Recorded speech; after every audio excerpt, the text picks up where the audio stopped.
की यहाँ 4 बार की सरकार थी। इस प्रकार का संगठन न होने कारण पीछे आ गया। क्योंकि मैं अध्ययन किया हूं इसके बारे में, इसलिए मैं दावे के साथ कहना चाहता हूं। लेकिन हमारा जो एम एंड ऑब्जेक्ट है बुद्धिस्ट सोसाइटी ऑफ इंडिया का धर्म का प्रचार और प्रसार करे, बाबा साहब की धम्म क्रांति लेके लोगों तक चले। जहां जहां ये बदलाव हो चुका, बाबा साहब के विचारों पर जो समाज चल रहा, धम्म का आचरण जिन्होंने किया,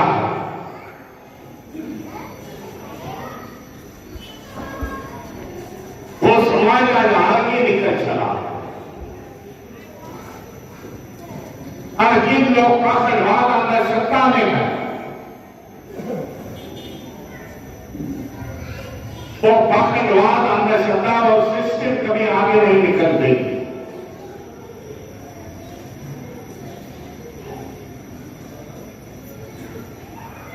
जिन्होंने आज पढ़ाई लिखाई की है वो जानते हैं बाबा साहब की किताबें पढ़ते हैं, बाबा साहब ने हमारे लिए क्या किया।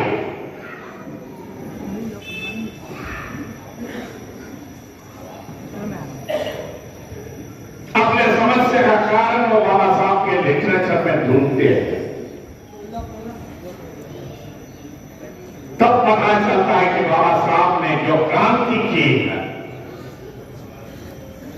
उस क्रांति के साथ ये समाज टूट गया, आगे निकल गया।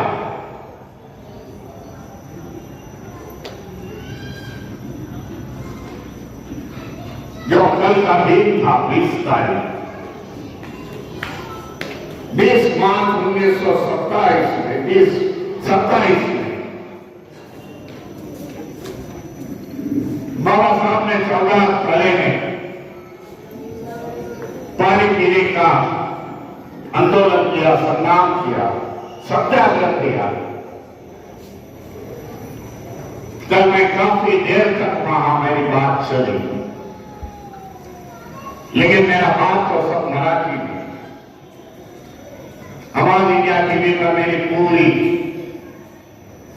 संभाषण है मैंने प्रबोधन करते समय बताया। ये बाबा साहब की पहली क्रांति, हमें पानी पीने का अधिकार, यह करते समय आपको बताना चाहता हूं।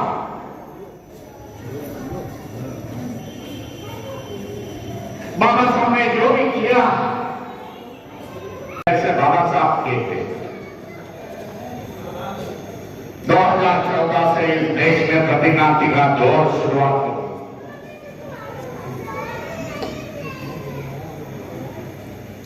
और प्रतिक्रांति आज भी चल रही है, इसके लिए हमारे समाज के लिए कई कठिनाइयां आज सरकार के माध्यम से खड़ी की जाती है।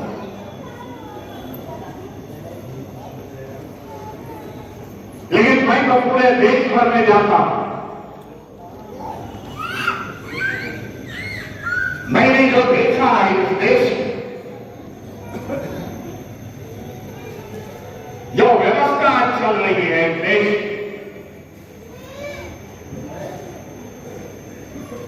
में, संविधान बदल देंगे, रिजर्वेशन खत्म कर देंगे, जो संविधान के माध्यम से बाबा साहब ने हमें दिया। हम ये करेंगे, वो करेंगे। एक मैंने देखा है इस देश में, जहां जहां बाबा साहब की जनता है, बाबा साहब के अनुयायी रोड पर आते हैं, विरोध करते हैं, देखते नहीं हमारे सामने कौन संघे से कितने हैं, वो देखते नहीं, कारण अम्बेडकर वादी है। दिमाग होएगा उनके लिए आदर्श है, मैं बताना चाहता हूं। इसी कारण जो भी आक्रमण होता है हमारे पर, उसका विरोध होना जरूरी है, मैं समझता हूं। एलियम का मसला इस देश में ज्यादा, जो रजिस्टर मेजर पार्टी इस देश की थी, जिसको अपोजिशन पार्टी भी कह सकते हैं, उन्होंने ये मसला अभी उठाएगा। 2019 से अम्बेडकरवादी जहां जहां है, नारे लगाते हैं, मोर्चे निकालते हैं, भाई एलियम खत्म कर दो,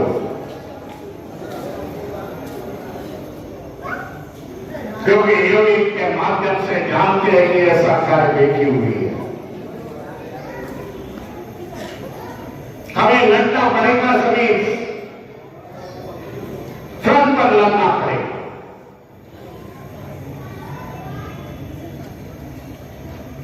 धर्म के फ्रंट पर चलना पड़ेगा, क्योंकि धर्म का कारवा हमें आगे लेके जाना पड़ेगा।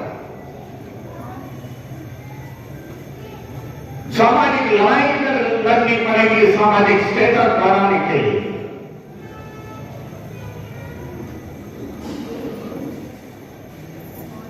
हमें शिक्षा के लिए लड़ना पड़ेगा, क्योंकि यह सरकार ने नया कानून लाएगा।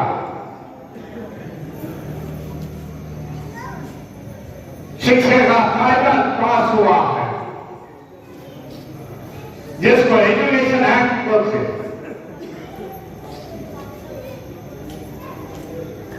ये एजुकेशन कायदे के माध्यम से किसानों का बेटा किसान बनेगा, लेबर का बेटा लेबर बनेगा। ये प्रावधान है शिक्षा एजुकेशन पॉलिसी में।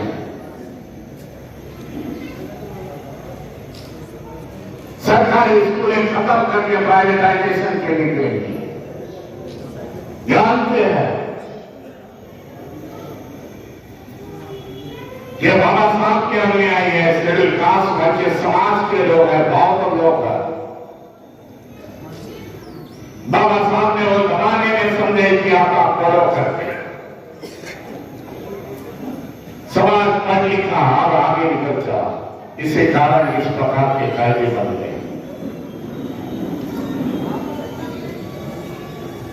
संघर्ष के सिवाय, लड़ने के सिवाय बाबा साहब कहते हैं कौन सा इशारा हमारे समाज के सामने नहीं है।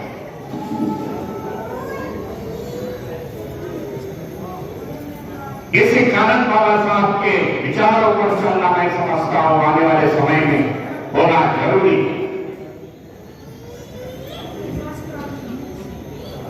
इस प्रकार के सम्मेलन के माध्यम से हमारी एकजुट होनी जरूरी है। मैं अकेले अकेले रह जाओगे तो पीटोगे। हमारी ताकत दिखानी पड़ेगी। ताकत जब दिखती है तब सरकार पीछे जाती है, इसके मनवादी संगठन पीछे जाती है। 2024 का उदाहरण है इसके लिए। इतने संख्या से आएंगे, संविधान बदल लेंगे।